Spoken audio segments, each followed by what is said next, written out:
What's up, bros and dude girls? This is Trevor from Battle Brothers TV. I'm your host and guide across the endless battlefields of the 41st millennium. Today we're going to do something a little interesting. I want to talk about Games Workshop and some of the really piss poor decisions that they make for their company. So make sure you stick around.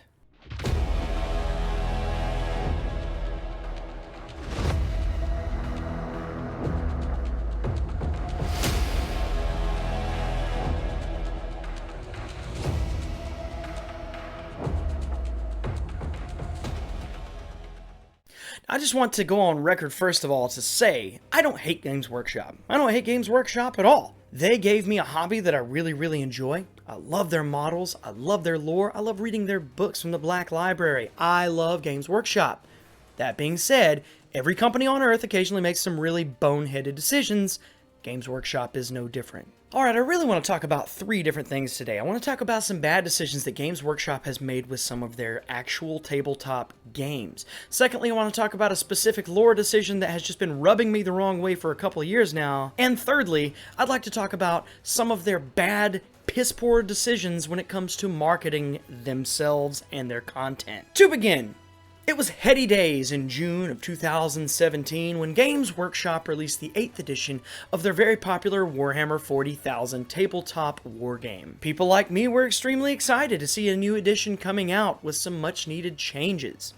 This edition promised to be more streamlined and get rid of a lot of the bad old rules that sort of made it a slog to play a game of Warhammer 40,000. While I'm sure that neckbeards across the world lamented at the changing of some of these rules, this edition promised to be a better edition, and it actually added a ton of fan base and players to the game and to the Warhammer IP. It proved to be the most popular of the editions to come out so far. So, Games Workshop, new edition, really successful, bringing a lot of new customers to them, and what do? 3 years later, they drag the rug out from under 8th edition and come out with a deplorable 9th edition, which goes back to having some really confusing and strange rules, especially for factions. Now, I like 9th edition, don't get me wrong, I'm a fan, but I have to say, if I had gotten into Warhammer 40,000 during 9th edition instead of 8th, I probably wouldn't be the fan that I am today. And this is a trend with Games Workshop in a lot of their IPs. They go through and they cut the legs out from under whatever happens to be successful and bring them the most amount of fans and money. The second thing I want to talk about is a specific piece of lore. You guys know what it is. It's Primaris Space Marines. Oh my god, how ridiculous are Primaris Space Marines. So we need Space Marines in the 41st millennium because everything is big and dangerous and humans kinda suck, so we need bigger, tougher, stronger humans with bolters that can go out and conquer the entire galaxy. Until we need even bigger humans that can go... What? Like, we don't have to do that, okay? I understand that the models for Space Marines have been trashed for a long time. I understand that as other models got upgrades, the Space Marines still have their giant heads, their weird shoulder pads, and their tiny little legs. I get it. They're not proportionate. They look weird. However, Games Workshop should have just sacked up and told us, this year we're going to bring out a new Space Marine model. They are going to be proportionate and look much better than the old ones. Don't drag us through the mud with your crummy lore and the fact that you all of a sudden had to make bigger, badder, more awesome Primaris Space Marines to do the job that the other Space Marines were apparently failing to do. They did, after all, conquer the galaxy for the Emperor of Mankind. And while I understand that this Deus Ex Machina seems to come from nowhere, Belisarius Cawl did work on them for 10,000 years, so it's not like they just popped up out of nowhere. But I think it's a bad decision. I think we should have just gone, okay, let's not diss our Space Marine boys that we've been playing with forever and bring out newer, better ones, because they're awesome as it is. I understand that a ton of neckbeards worldwide would have gone absolutely apeshit if we changed the Space Marines to those models with no explanation whatsoever. But I've had all of these models for many years. I do not want to have to buy new models. So don't!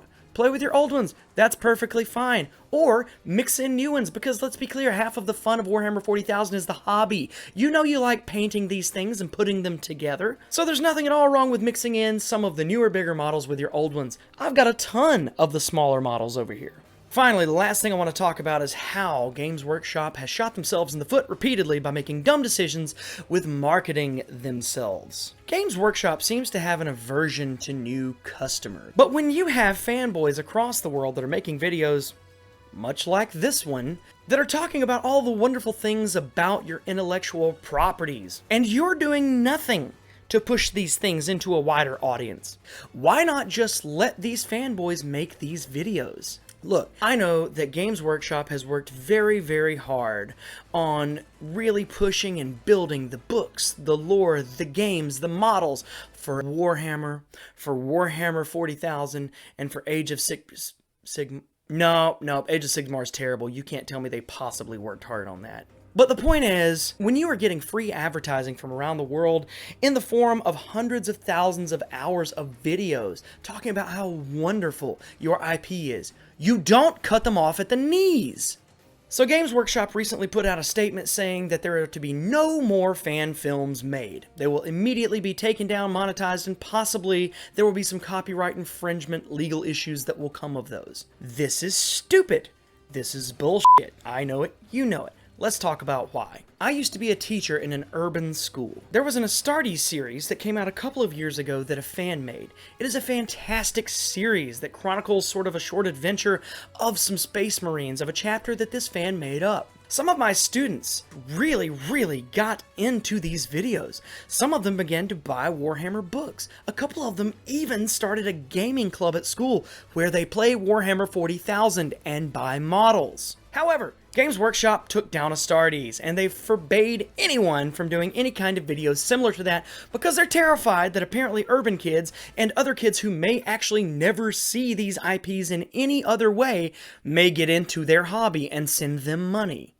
Now, I know about Warhammer Plus, okay? I'm not impressed. I'm not impressed at all. If you ask me, Warhammer Plus is a really dumbass decision. What they should have done is put this stuff up on Netflix. You know why? Because more people subscribe to Netflix. More people would accidentally come across their material and get into their hobby, get into their books, get into their games, and most importantly, buy their freaking models. But no, they're going to do their own subscription service, because all 14 neckbeards in the world that actually play Warhammer 40,000 are going to subscribe to that. I am one of them. I'm just saying it could reach a larger audience. The final thing that really chaps my ass is the fact that in this recent statement, they say they are cracking down a lot more on the use of their trademarks. Once again, using some of your trademarks and your pictures from your website, so on and so forth, some of your artwork and books, we are creating hundreds of thousands of hours of free marketing content for you. And you're bitching about it. It's free advertising. And on a side note here, I realize that Games Workshop is making a lot of money. I understand that. Their sales have been better over the past couple of years than ever before. But my point is, they are a company just like any other company. You should always do what's in the best interest of your company, and that's making as much money as possible. So I'm not saying that what they're doing is entirely wrong. I'm just saying they could be doing it better. So if you have enjoyed what you see today, make sure that you drop us a like down there. Also, feel free to comment on whether or not you hate Primaris Space Marines as much as I do. What was your favorite edition of Warhammer 40k if you ever played? And finally, do you think it's wise for Games Workshop to be so restrictive with some of their trademarks? I know that they have every right to be, but it seems like bad marketing and business decisions based on what the community is giving them using their trademarks. Also, if you like what you've seen today, please subscribe. I have the button right here in the bottom right-hand corner. And while you're at it, feel free to blast that bell icon for notifications on more great content every week just like this. Once again, I'm Trevor, your host and guide across the endless battlefields of the 41st millennium. This has been Battle Brothers TV, and we will see you on the battlefield.